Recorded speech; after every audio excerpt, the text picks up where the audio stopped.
Declassify करेंगे तो Trump जवाब देते, बिल्कुल हाँ मैं करूंगा। Would you declassify the Epstein files? Yeah, I would. January 2025 Trump दोबारा से इलेक्शंस जीतकर अमेरिका के प्रेसिडेंट बन जाते हैं। अब सबको इंतजार था कि ये एप्स्टीन फाइल्स कब रिलीज होंगी।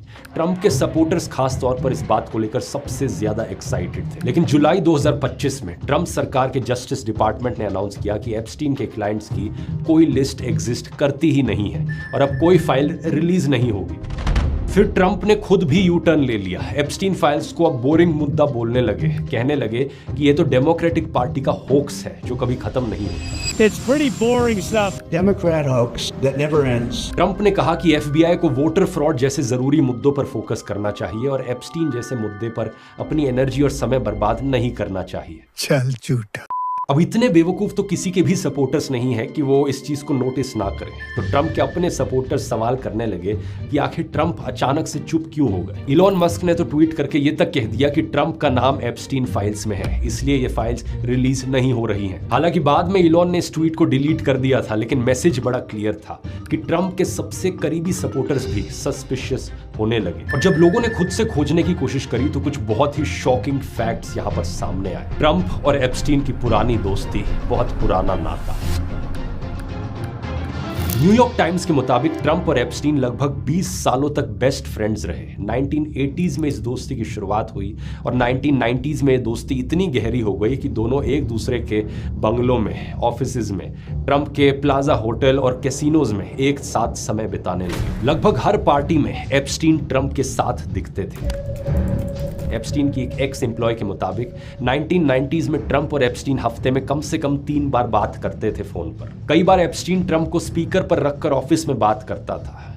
इस बातचीत में ट्रम्प एप्स्टीन के सामने शेख ही मारते थे कि उन्होंने किस महिला के साथ क्या किया। मॉडल स्टेसी विलियम्स के मुताबिक ट्रम्प और एप्स्टीन के लिए महिलाएं ट्रॉफी की तरह थी। स्टेसी ने आरोप लगाया कि 1993 में जब वो एप्स्टीन को डेट कर रही थी तब एक दिन वो उसके साथ ट्रम्प टावर गई, जहां ट्रम्प ने उन्हें अपनी तरफ खींचा और उनको गलत तरीके से छुआ। एप्स्टीन ये सब होते हुए देख रहा था और स्टेसी के मुताबिक एप्स्टीन को ये पसंद आ रहा था कि उनके पास एक ऐसी मॉडल है जिसका ट्रम्प पीछा कर रहे हैं। इसी तरह एक दूसरी विक्टिम के मुताबिक जिन पार्टीज में एप्स्टीन उन्हें दूसरे मेहमानों के साथ संबंध बनाने के लिए मजबूर करता था, उन पार्टीज में ट्रम्प भी मौजूद रहते थे। ट्रम्प एप्स्टीन के प्राइवेट जेट्स में भी ट्रैवल करते थे जिन पर अक्सर एप्स्टीन लड़कियों को सेक्सुअली अब्यूज करता था।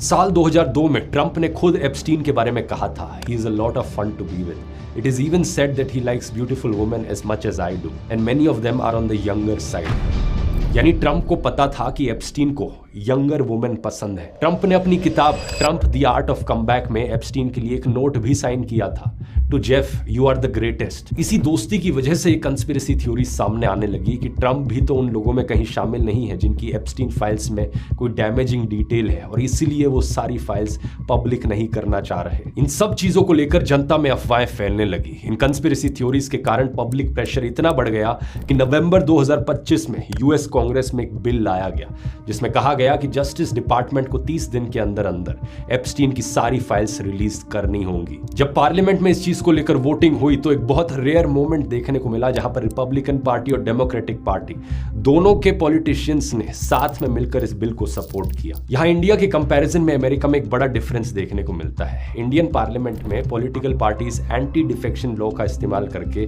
फोर्स कर सकती हैं अपने मेंबर्स ऑफ पार्लियामेंट को कि एक बिल के फेवर में या अगेंस्ट में वोट किया जाए। लेकिन अमेरिकन पार्लियामेंट, जिसे यूएस कांग्रेस कहा जाता है, इसके मेंबर्स जैसे चाहे वैसे वोट कर सकते हैं। कोई भी पॉलिटिकल पार्टी फोर्स नहीं कर सकती। इसलिए ट्रम्प के ना चाहते हुए भी ये बिल पास हो जाता है दोस्तों, और 19 नवंबर को ट्रम्प को मजबूरन इस बिल पर साइन करना पड़ता है। कुछ ट्रम्प सपोर्टर्स एक्साइटेड थे कि फाइनली बिल क्लिंटन एक्सपोज होंगे और सालों से जो कंस्पिरेसी थ्योरीज चल रही हैं अब उनका सबूत मिल जाएगा। लेकिन जब 19 दिसंबर का ये दिन आया, जस्टिस डिपार्टमेंट ने सिर्फ कुछ हजार फाइल्स ही रिलीज करी। फिर 23 दिसंबर को 30,000 और डॉक्यूमेंट्स रिलीज किए जाते हैं, लेकिन ये डॉक्यूमेंट्स बहुत हेविली रिडैक्टेड थे, यानी कि आधी से ज्यादा चीजें इनमें छिपाई गई थी एक ब्लैक मार्कर का इस्तेमाल करके। समझ पाना आसान नहीं था कि कहां पर क्या कहा जा रहा है इन फाइल्स में, लेकिन फिर भी लोगों ने जब जब इन्हें डिटेल में पढ़ा तो इन फाइल्स में जो निकला वो क्लिंटन के बारे में कम था और डोनाल्ड ट्रंप के बारे में ज्यादा था। बार बार एप्स्टीन फाइल्स में डोनाल्ड ट्रंप का नाम सामने आया। एक ईमेल के मुताबिक ट्रंप ने एप्स्टीन के प्राइवेट प्लेन से 8 बार ट्रैवल किया। वही ट्रंप जो हमेशा कहते थे कि वो कभी एप्स्टीन के प्लेन में नहीं बैठे हैं। इसी तरह एक रिपोर्टर को भेजे गए एक दूसरे ईमेल में एप्स्टीन ने लिखा था, ट्रंप को लड़कियों के बारे में पता था क्योंकि उन्होंने मैक्सवेल से ये सब बंद करने को कहा था। यानी एप्स्टीन के मुताबिक ट्रंप जानते थे कि क्या हो रहा है, लेकिन फिर भी वो चुप रहे, पुलिस को नहीं बताया। नए खुलासे तो सबसे ज्यादा हैरान कर देने वाले हैं। एफबीआई को आया एक कॉल।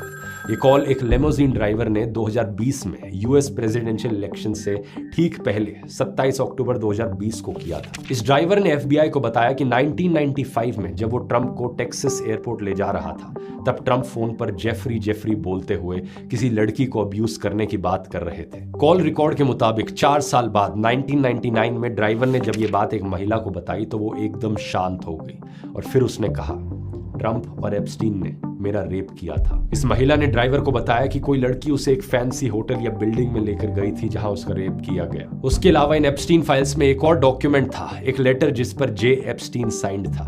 ये लेटर सेक्स ऑफेंडर लैरी नसार को लिखा गया था। इसमें लिखा था, हम में एक चीज कॉमन है, यंग लेडीज के लिए हमारा प्यार। हमारे प्रेसिडेंट भी हमारी तरह यंग गर्ल्स से प्यार करते हैं, लेकिन हमें जेल में खाना खाना पड़ रहा है और वो प्रेसिडेंट है। लाइफ बहुत अनफेयर है। 2019 में जब ये लेटर लिखा गया था तब ट्रंप अमेरिका के प्रेसिडेंट थे। और सबसे इंटरेस्टिंग चीज ये है कि जस्टिस डिपार्टमेंट, जिसे एक गवर्नमेंट बॉडी की तरह न्यूट्रल रहना चाहिए, वो ट्रंप के पर्सनल लॉयर की तरह बिहेव करने लगा। इन रेप एलिगेशंस को अनट्रू और सेंसेशनल बताया गया। इसी तरह लेटर को फेक बोल दिया गया बिना कोई रिपोर्ट दिखाए। वो ट्रंप जो चुनाव से पहले एप्स्टीन फाइल्स को एक चुनावी हथियार बना रहे थे, आज खुद उसी में फंस गए हैं। The list of clients that went to the island has not been made public. The Epstein thing. But yeah, I'd be inclined to do the Epstein. I'd have no problem with it. जो conspiracy theories उनके supporters फैला रहे थे, अब वो उन पर ही भारी पड़ रही हैं। लेकिन इस पूरी कहानी में एक और ट्विस्ट है दोस्तों। अभी सारी एप्स्टीन फाइल्स रिलीज नहीं हुई है। 10 लाख से ज्यादा डॉक्यूमेंट्स बचे हुए हैं जो अभी तक पब्लिक नहीं हुए हैं। जस्टिस डिपार्टमेंट का कहना है कि इन डॉक्यूमेंट्स में अभी रिडैक्शंस किए जा रहे हैं, जिसमें कुछ हफ्ते लग सकते हैं। जो डॉक्यूमेंट्स पब्लिक हुए हैं उनमें भी बहुत ज्यादा ये रिडैक्शंस किए गए हैं। काला काला मार्कर लगाया गया है, नाम काले किए गए हैं, डेट्स हटा दी गई हैं। कई पेजेस में आधी लाइंस ब्लैक मार्कर से ढकी हुई हैं। लेकिन जस्टिस डिपार्टमेंट ने कई जगहों पर ये रिडैक्शंस भी ढंग से नहीं करी है। बहुत सारी ऐसी फाइल्स हैं जिनमें रिडैक्टेड शब्द फोटोशॉप जैसी सिंपल हैक से देखे जा सकते हैं। कई डॉक्यूमेंट्स में तो इनकी भी जरूरत नहीं है, रिडैक्टेड वर्ड्स को कॉपी करके दूसरे डॉक्यूमेंट में पेस्ट करने पर ही दिख रहे हैं। सबसे इंपॉर्टेंट सवाल यहाँ पर यह है कि और क्या छिपा है इन फाइल्स में। दावा किया जाता है कि एप्स्टीन के पास पावरफुल लोगों के खिलाफ सबूत थे और उसके आइलैंड पर कौन कौन आया उसकी पूरी लिस्ट भी थी। वक्त के साथ साथ हम देखेंगे और कितने प्रेसिडेंट्स, प्राइम मिनिस्टर्स, बिलियनियर्स, अरबपति और प्रिंसेस इसमें फंसे हुए हैं और कितने लोगों के नाम है जो एप्स्टीन की इस ब्लैक बुक में सामने आएंगे। अभी के लिए वीडियो पसंद आया तो अंबानी की कहानी पर भी एक मैंने सिमिलर वीडियो बनाया है, यहाँ क्लिक करके देख सकते हो। दोनों भाइयों की कहानी। बहुत बहुत धन्यवाद।